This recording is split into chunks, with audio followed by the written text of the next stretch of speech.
And she said, she went on telling me about all kinds of reptilian stories that her father told her. And she said, but we always had two telephones, and one was a red telephone, and when that phone rang, you were never to answer that phone. If the phone rings, it would only ring a couple of times. It was not to be answered. It was a tip-off.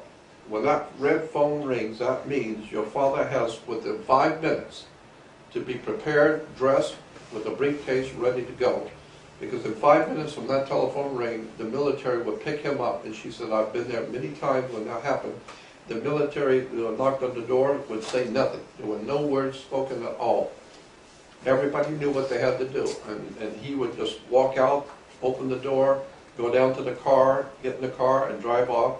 And when he would drive off, 4 other military guys would come on the property, even though it's on the base, would come on the property on all 4 corners of the house and stay there until the father got home. And if it was a week or 2 weeks or a month, every morning, all night, there would be 4 guys guarding the house, even on the military property.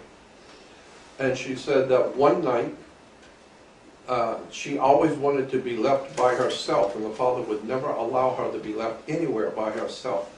And you'll hear this on her, if you go on the web, to audio, to the video, and then put in Reptilian Aliens, Nancy, I think it is, and listen to her tell the story. But she said one night she asked her mother, because her mom and dad were going next door to a party, and she asked her mom and dad if she could stay by herself in the house, and her father said no.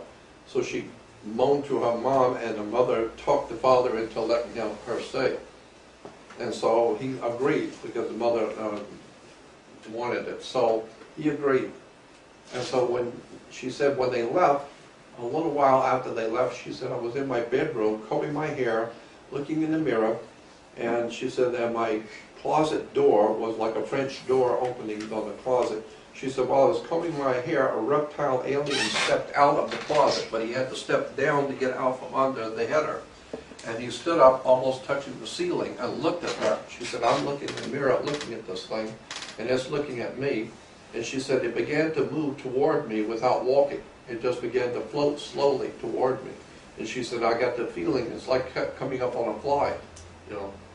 So she said, I got up and ran down the hallway and ran into the bathroom, threw the window open, shut the door, and started screaming bloody murder. And she said everybody in the neighborhood heard, and everybody come running to the house.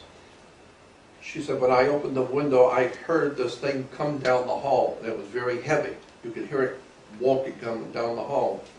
And it began growling and scratching on the door, and growling like an animal, and scratching on the door. And she said, and when my dad and all the guys came in, come running up, they were all yelling and come running up to the house. This thing turned around and ran back into the bedroom, and the father came in with the other people, and they got her out, and the door, she said, was just clawed. So this thing was a material creature. It wasn't just a vision. And she said that the father told the mother, this is why I never wanted her to be left alone, because these reptile aliens have told us they're tired of the Air Force coming to put their nose in our business. Every time something happens with us, you guys come out and put your nose in our business. So he said, they told me, the next time you go out to put your nose in our business, we're going to come visit your daughter. So just know that. When you come out and put your nose in our business, we're going to send one to put our nose in your business. And he said they could have killed her. They didn't. They didn't kill her. They wanted to scare the family, let the family know, what we could have done.